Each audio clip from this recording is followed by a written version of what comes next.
What's that? Do we have? It's yeah. Actually, why the hell not? What else is going on? There's an ass kicking outside. If you want to follow me. Do I have to stand?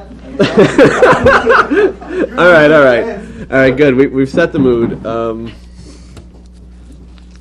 right. So most of y'all looks like did make it to Political Vision 1. So a little bit of what we're going to do is build on that, but really this is going to be fairly independent. We're going to talk about different topics.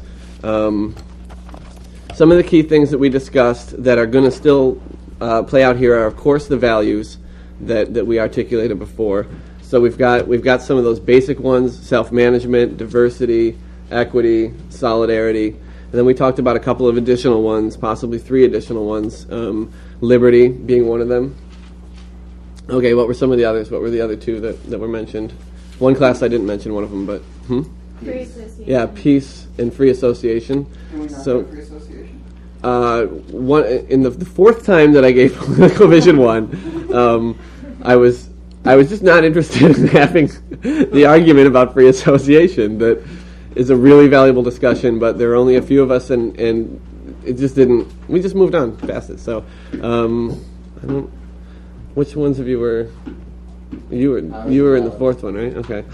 Anyway, things will come up. So what we want to be doing is when I bring up ideas, when other people bring up ideas, let's challenge them. Let's challenge those things on, do they meet these values? And where values conflict, is the conflict, and is one of them overpowering the other one absolutely necessary? And if it isn't, let's trash it. Let's trash that idea and say we got to have to come up with something else, something better. If we don't, we're not going to... The idea of having this vision is to energize us a little bit. And another element to it is to be able to convince people that while we are not painting an exact picture of what society is going to look like, we've got reason to believe that we might be able to pull something off, that we might be able to do this thing. So let's be critical, and let's make ourselves stick to these criteria instead of fudging it. Because when we fudge it and we say, well, okay, it doesn't quite meet these values, but it's an interesting idea, it's kind of convincing, we're not going to really be convinced by it. And it's important that we are, I think. So the first little part of today, I want to discuss international affairs. I want to discuss the relations between polities, between societies. At some point, they're going to be defined, and we're going to come to a limit. We'll talk about why we reach that limit of, even if we're building from the ground up, at some point we say, okay, well, this is our society, and that society is different enough that it's not included, and we have to find out ways to relate, which value, especially a couple of really important values, which respect those, peace and solidarity. So we'll talk about that, and then we're going to move on to some more of the internal stuff. We're going to talk about policing. We're going to talk about adjudication, and we're going to talk about what we do when we've decided that someone has violated our social norms to the extent that something special needs to be done about that. So management of crime. So let's get right into it. Let's start defining our country or our society. I think it's a pretty safe thing to say among radicals that what we'd like to do is work from the ground up whenever we can. We'd like to start at the grassroots, define who we obviously have the strongest affinity with, who we have the most reason to associate rather directly with, and start defining polities at that level. So again, we're going to talk about the community. Maybe it looks like a county, maybe it looks like a city or a municipality, or maybe in a large city it looks like just one particular neighborhood. But that's our base level. So if the neighborhood is 10,000 people in a city of 150,000, then maybe we've got 10 neighborhoods, or I'm sorry about the math, 15 of these community, of these base level municipality or community level polities. But we define that, and we do it by saying, what's the best way that we're going to look at this? We've talked about legislation. We've talked about some of the things that very, very direct democracy is going to be, helping us carry out. But that's going to be the mechanism we use. So what are sort of the limits when we say we're defining that basic level where all democracy is direct? Forms of communication between the parties. Yeah, so how can we reasonably expect to be able to communicate through as intimate as possible of relationships, that we're close, that we can see each other face to face? What's the limit of that? And now I keep throwing out the figure 10,000, but I hope that you can see that the reason I'm doing this is because I'm not so good with math, and it's a real, these are easier figures for me to be able to manage, right? We shouldn't pretend, and I don't think there's any reason to get into the details, starting to go, well, actually, I think it would be 15,000. That's what most communities would come up with. We really don't have any idea, and we shouldn't. And it's another one of those little messy features here. So we've got our community level, which is maybe around 10,000 just for our picture today, and above that or beyond that, we want to be able to relate with other people, probably still within our society. And now what we want to do is create sort of umbrella polities that can incorporate things comfortably, that can work along similar lines. If people at a certain distance away, culturally or geographically, there's going to be different conceptions of the way polities should be organized, and they're not necessarily going to mesh perfectly. So how can we talked about regional scale delegations, can we really have those if we don't agree on what a delegate is? That a delegate represents, in our example from Political Vision 1, 1,000 people.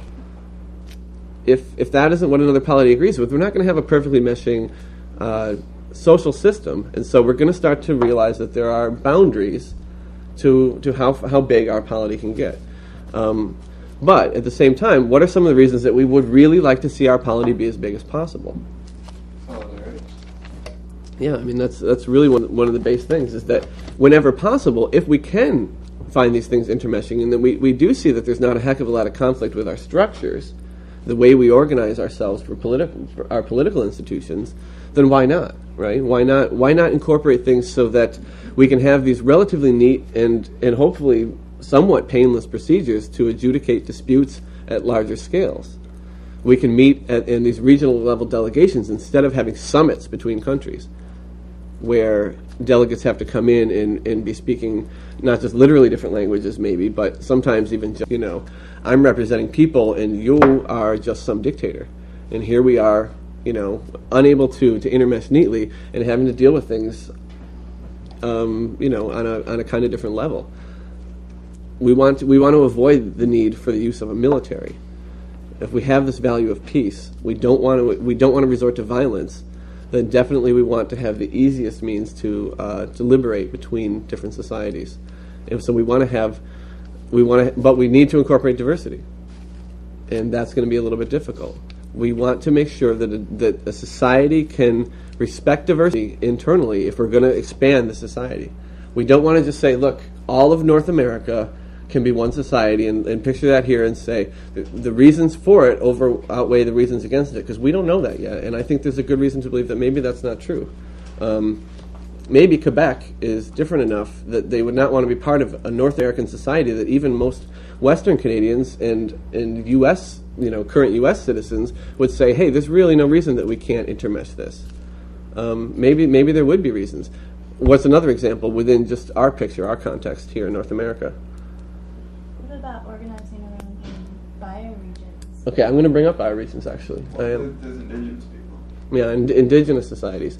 Certain other races may decide at some point that their identity and the conflicts between their identity and the identities that have been imposed on them, or what they expect to be the interests of other groups, of the more dominant groups, might decide that they want their own space. Go ahead. Where I'm from in LA, there's a significant difference between people living in LA County and then in Orange County. And that's like on this big scale, but it's still pretty small if we're talking about the entire North America. Right. I mean, if they wanted to organize around a community, Orange County people would want to get involved with LA County and then San Francisco, and then it's complicated there. Right, and it's at that lowest level that we're going to begin seeing some of these conflicts right off the bat. So, go ahead. Are we talking eventually about an overarching polity encompassing like the world sort of deal? Maybe we couldn't. Now, that doesn't mean that we don't have forums for interaction between different societies, but I have trouble, and I consider myself a fairly imaginative visionary. I have real trouble picturing anything like that in what we could consider the near future by quite a stretch of the word near.